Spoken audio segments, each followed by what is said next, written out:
Most people today couldn't last one night in the kind of cold that Native American families faced every winter. We're talking temperatures so brutal they could freeze skin in seconds and turn any unprepared traveler into an ice sculpture before morning. Yet, entire families, parents, children, elders, slept peacefully inside what looked like little more than fabric tents. No modern insulation. No heaters. No thick walls or high-tech sleeping bags. And somehow they woke up warm, alive, and ready to face another day. Their secret? A combination of ancient knowledge, perfect preparation, and survival engineering so clever it still impresses scientists today. Everything started long before the first snowflake hit the ground. Survival wasn't about reacting to cold, it was about predicting it. Choosing where to build a winter camp wasn't random or lucky, it was a science, perfected through centuries of trial and error. The right location meant life. The wrong one meant death. The first rule: always respect the wind. Harsh gusts coming from the northwest could turn any shelter into a freezer, no matter how well it was built. That's why tribes searched for natural windbreaks, thick forests, tree lines, cliffs, or rock walls that stood like silent guardians between them and the storm. These barriers created calm pockets of air where temperatures could be several degrees warmer than the open plains nearby. Even a few hundred feet could be the difference between life and frostbite. Finding shelter from the wind was only step one. The next challenge was choosing terrain that worked with nature, not against it. Flat areas might look ideal, but when snow melted or storms rolled in, they flooded easily. So tribes picked spots with slight slopes, high enough to stay dry, low enough to catch the warmth reflected off nearby rock faces. Cliffs and canyon walls became natural heaters, absorbing sunlight by day and releasing it slowly at night. Every stone, every contour of the land was carefully considered before setting up camp. And then came the essentials: water, food, and fuel. Melting snow for water was exhausting, so reliable liquid sources were priceless. But setting up too close to rivers was risky. Predators hunted there too. Camp had to be near enough to fetch water but far enough to stay safe. Firewood was another make-or-break factor. Running out of fuel during a winter storm meant certain death, so camps were built near fallen trees or areas with plenty of dry branches. It wasn't just convenient, it was survival math. Even snow, the thing that seemed most deadly, became a tool. Before placing their teepees, families packed the ground flat with hard snow. It sounds strange, but that compacted layer acted as insulation, preventing deeper freezing below and stopping spring melt from flooding their shelters later. Low valleys were often avoided because they trapped cold air, while higher ground, even 10 feet up, stayed noticeably warmer. Every inch mattered. Every detail meant another night alive. Once the location was perfect, the next miracle of survival began: making fire inside a fabric shelter without burning it down. Sounds impossible, right? But Native Americans mastered it. The teepee fire wasn't just a campfire moved indoors, it was a precision-designed heating system. The fire pit sat exactly in the center, shallow enough to let heat rise and circulate but deep enough to control sparks. Smoke holes at the top acted like chimneys, pulling out fumes and drawing in fresh air from vents near the ground. It was simple, natural physics turned into art. The secret to that balance was constant adjustment. Those top smoke flaps could be moved depending on wind direction. A strong gust? They'd tilt them just right so air pulled smoke upward and away. On calmer nights, they could close them slightly to trap more warmth inside. This wasn't just luck, it was engineering built from centuries of observation. While we struggle with digital thermostats, they managed perfect temperature control with nothing but instinct and experience. Of course, even the smartest fire system needed fuel, and not just any wood would do. Wet or green would choke the air with smoke, threatening to suffocate everyone inside. Only completely dry hardwoods were used, stacked vertically in a cone shape to burn hotter and cleaner. Fire tenders, usually adults who took turns through the night, managed every detail: how much wood to add, when to poke the coals, how to shift air vents. Their job was vital. One mistake could fill the teepee with smoke or let the fire die out completely. Think about that for a second. No thermostats, no alarms, no backup heaters, just human vigilance. Being a fire tender meant you didn't sleep much, but you kept everyone else alive. It was a duty of trust, passed from generation to generation. But here's what most people forget: the fire heated the air above, not the ground below. And in winter, the earth itself could be deadlier than the wind. The cold ground stole warmth faster than the air could replace it. So Native Americans invented one of the smartest insulation systems ever: the debris bed. Their beds weren't about comfort, they were about survival. Willow mats were tightly woven and layered thick, creating tiny air pockets that trapped heat. On top of that came bundles of dry grass, nature's insulation. Air trapped inside stayed warm while moisture escaped, keeping the bedding dry. It was like a primitive thermal mattress, built entirely from forest materials. Above that, buffalo hides and furs formed the final layer. But even here there was strategy. Furs faced upward to trap body heat, while the leather sides faced down, blocking wind and moisture. Different animals were used for different effects. Buffalo for warmth, deer for softness, bear for durability. Every pelt served a purpose. Some tribes even went a step further. They built compacted earth sleeping platforms by pounding the soil beneath their shelters until it became hard as stone. During the day, those dense surfaces absorbed heat from fires or sunlight. At night, they released it slowly, creating natural heated beds. It sounds primitive, but the system was brilliant. Free radiant heating built straight into the ground. Sleeping areas were shaped intentionally too. Instead of flat surfaces, they built shallow, nest-like depressions that cradled the body and trapped warm air around sleepers. Families slept close together, sharing body heat, a biological furnace fueled by love and necessity. Parents and elders positioned themselves strategically, forming a ring of warmth around children. It wasn't just cuddling, it was tactical thermal management. Even the daily routine revolved around keeping these systems working. Bedding was fluffed, furs dried, and mats shaken regularly to maintain airflow and insulation. Every small task had a purpose, because when the temperature outside could kill in hours, there was no room for mistakes. Before sleep, families did light exercises, stretching, short walks, even small chores, just enough to raise internal body temperature without sweating. This pre-sleep warm-up kept blood flowing and boosted core heat for the long night ahead. They understood the human body better than most people do today. Warm up the engine before the freeze sets in and it'll keep running longer. The real secret to surviving a freezing night wasn't just having a good fire or thick bedding, it was understanding the human body itself. Native Americans treated body heat like the most precious resource they had, and they learned to use it with precision. Their goal wasn't just to stay warm for a few hours, it was to keep a steady balance between heat generation and heat conservation through the entire night. Every movement, every layer of clothing, every breath had a purpose. Their nightly preparation began long before they lay down to rest. Physical activity before sleep was essential, not exhausting labor but deliberate motion. Light chores like carrying small firewood bundles, stretching, or sweeping out the shelter helped raise their core temperature just enough to last through the first few hours of night. It was the original version of a warm-up routine, designed not for fitness but for survival. They knew that once they were inside those layers of hides and furs, their own bodies would become part of the heating system. But here's where their brilliance truly showed. They never relied on a single layer of protection. Instead, they built what modern survivalists would call a multi-layer thermal barrier. The base layer sat closest to the skin, soft, treated hides that absorbed moisture and provided gentle warmth. Over that came a mid-layer, usually thicker furs or dense leather that trapped heat and kept cold air from circulating. The outer layer acted as a shield, a wind-blocking surface that locked warmth inside while letting moisture escape. This system turned clothing into insulation technology long before anyone used that word. It wasn't about piling on as much material as possible. Too many tight layers could cut off airflow, and without trapped air there was no warmth. The key was balance, loose enough to breathe, tight enough to protect. These people understood something modern winter gear still relies on. Air itself is the best insulator if you know how to trap it. Hands and feet were the hardest to protect. Heat escapes fastest from the extremities, so they wrapped them carefully using soft hides, fur, or even dried grass. They made specialized pouches for fingers and toes, and sometimes stuffed them with extra insulation before tying them shut. At night, hands often stayed tucked under armpits, and feet were drawn up close to the body, wrapped tightly in extra furs. They didn't just sleep under blankets, they became part of their own heating system. But even the best clothing could betray you if it got wet. Sweat was one of the deadliest threats during winter.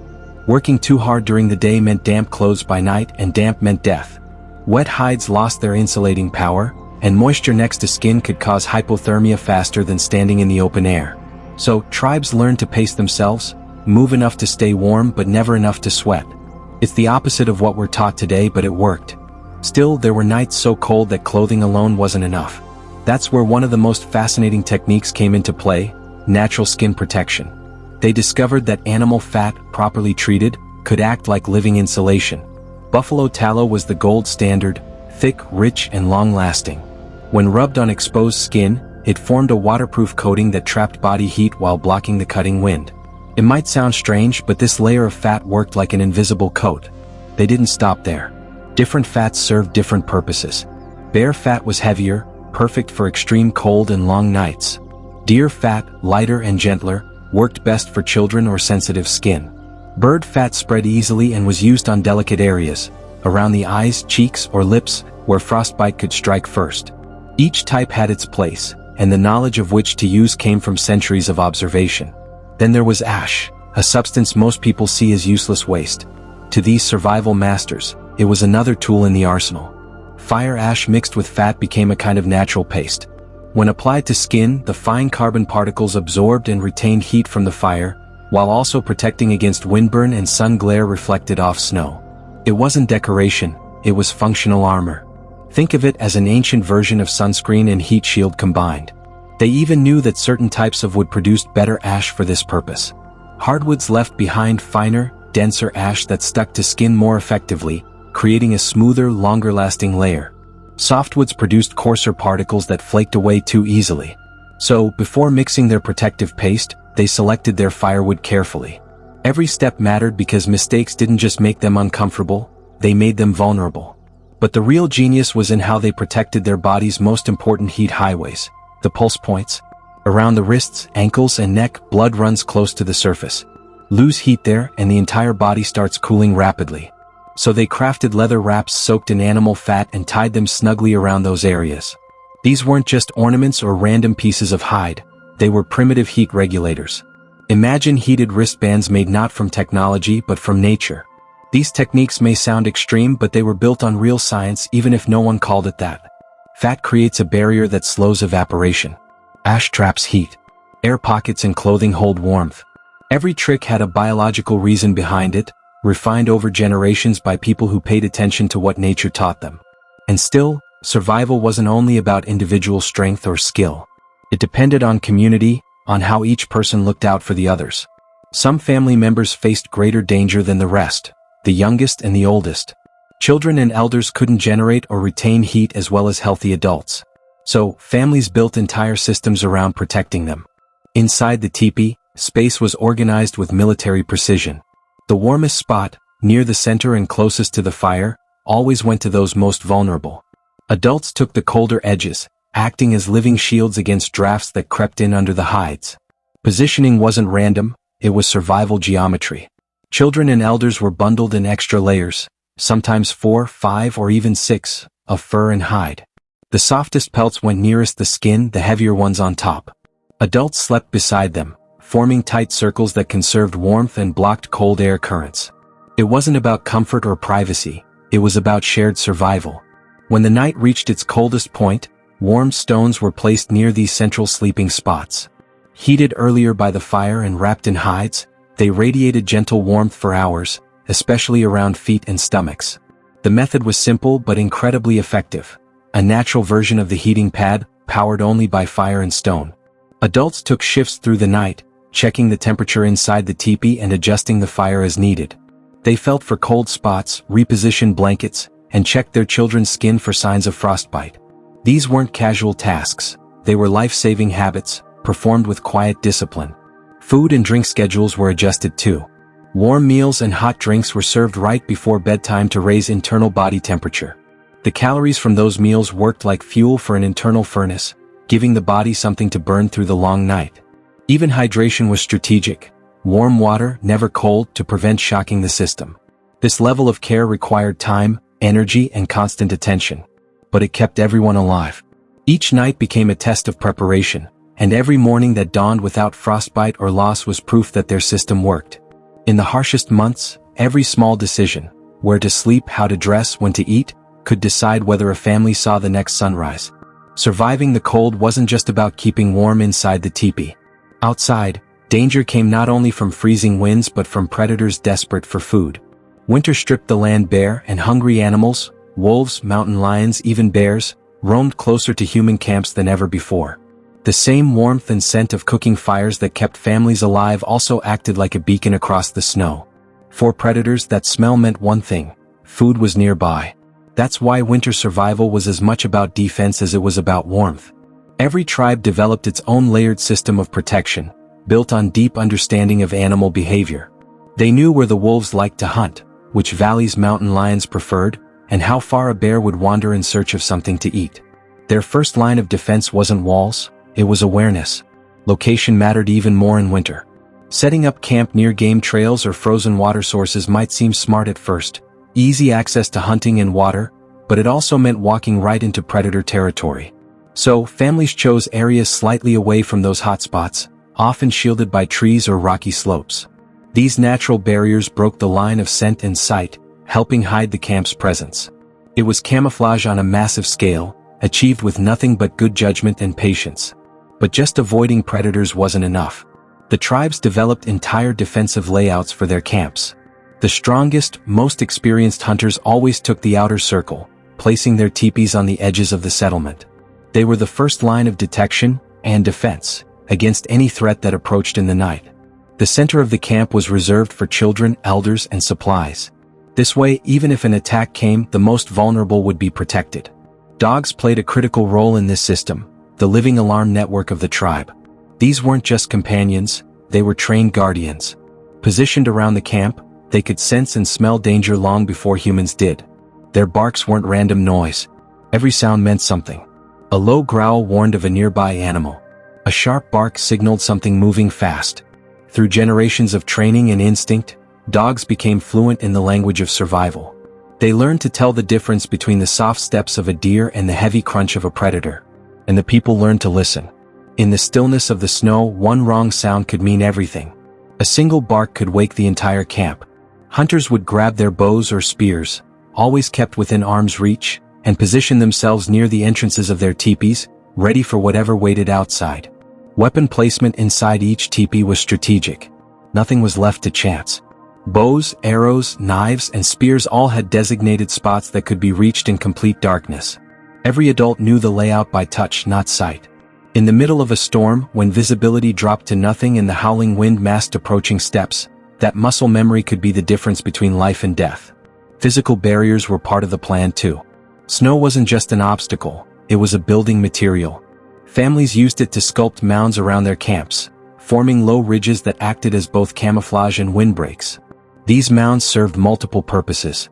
They funneled the wind upward, redirecting icy gusts away from the shelters, and they also disrupted the paths of approaching animals.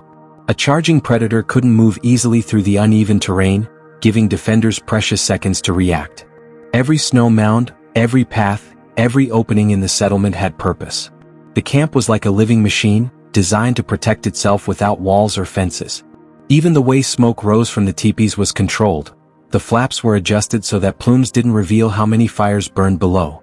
To a passing enemy or predator, the camp might look smaller or less populated than it really was. This deception could mean survival. Predators weren't the only danger. The cold itself was just as deadly, capable of turning any mistake into a fatal one. That's why every family member, even children, knew the basic survival protocols.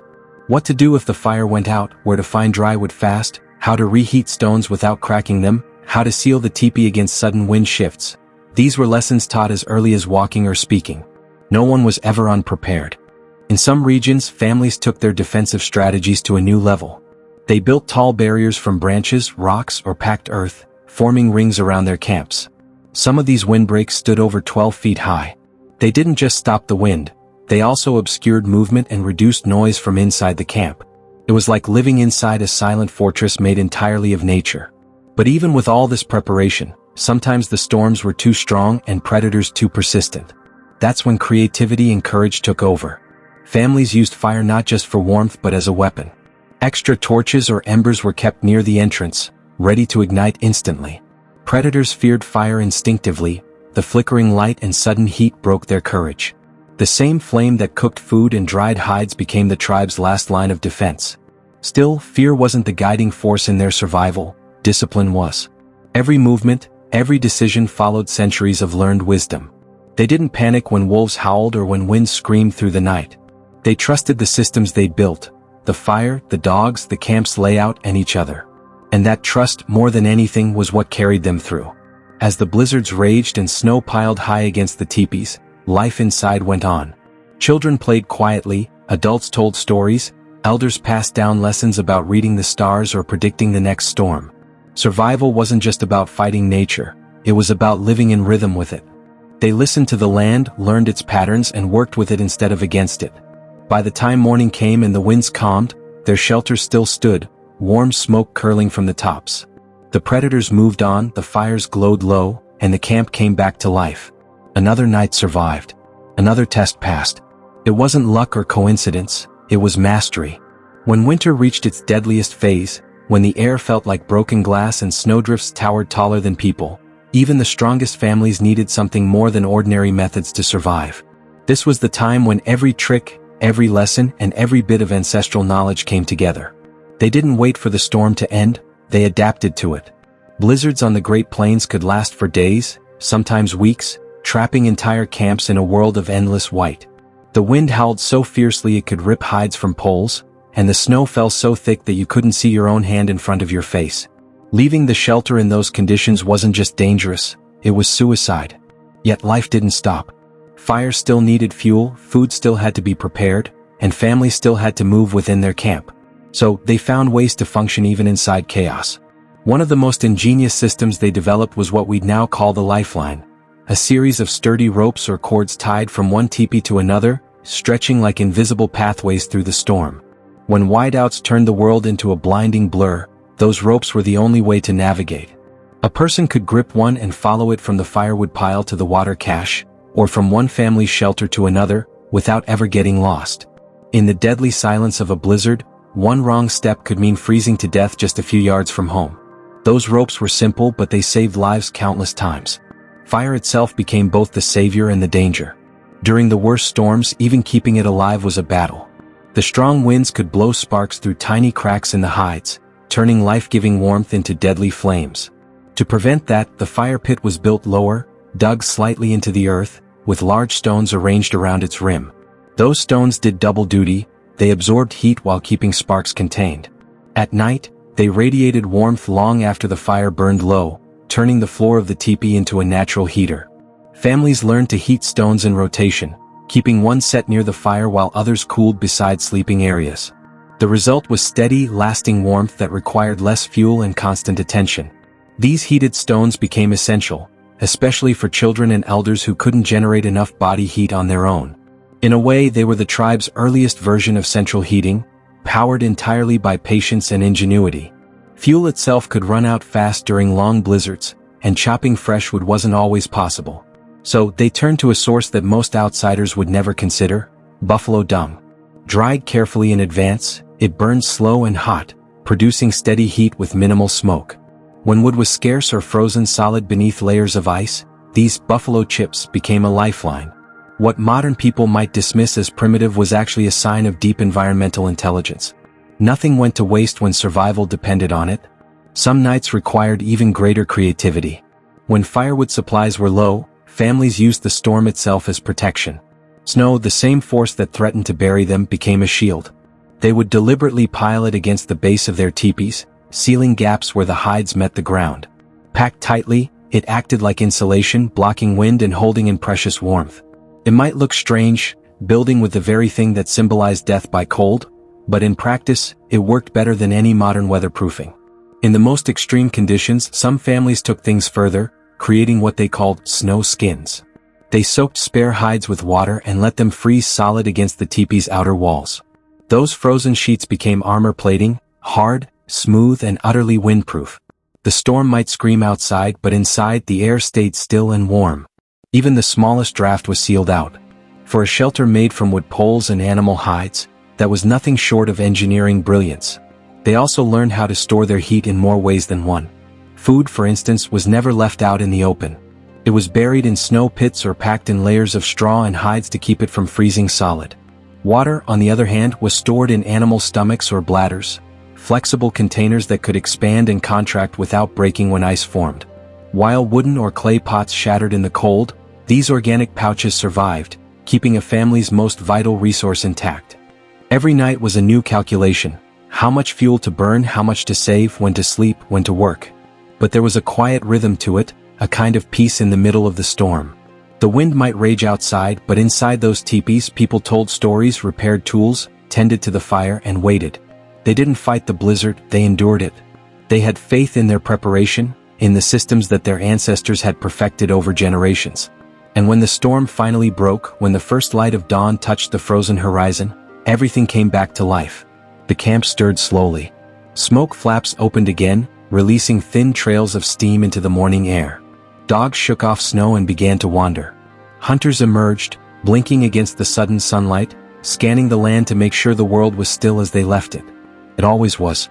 The snowdrifts might be higher, the trees more twisted from the wind, but the people endured, as they always had. It's easy to look back now and see their world as harsh, even unforgiving. But for those who lived it, it wasn't a story of suffering. It was a story of mastery. They didn't conquer nature with machines or chemicals or electricity, they learned from it. They built their lives around its rhythms, its warnings, and its gifts. Every storm was a teacher. Every winter a test. Theirs was a world where survival wasn't about fear, it was about knowledge. Knowing which tree bark made the best fire, which animal fat stayed soft in freezing air, which snowdrifts hid danger and which offered shelter. These weren't lucky guesses. They were lessons written into memory, carried through stories and lived experience. Today, with our modern walls and digital weather forecasts, it's easy to forget what real adaptation looks like. We turn a dial and call it warmth. They faced the wild head-on and turned it into home. Every element that could have killed them, the snow, the wind, the darkness, became part of their defense. It wasn't technology that kept them alive. It was understanding. And that's what makes their story so powerful. The Native Americans who lived through those endless winters weren't just surviving, they were thriving. Their knowledge didn't come from books or machines but from generations of careful observation, trial, and respect for the world around them. Their homes, their fires, their rituals, all of it came from the same truth. Nature doesn't have to be conquered. It can be mastered. Even now, when the snow falls hard and the world outside goes silent, their lessons remain. Hidden in the whisper of the wind, the flicker of a fire, and the quiet resilience of those who learn to live with the cold instead of running from it.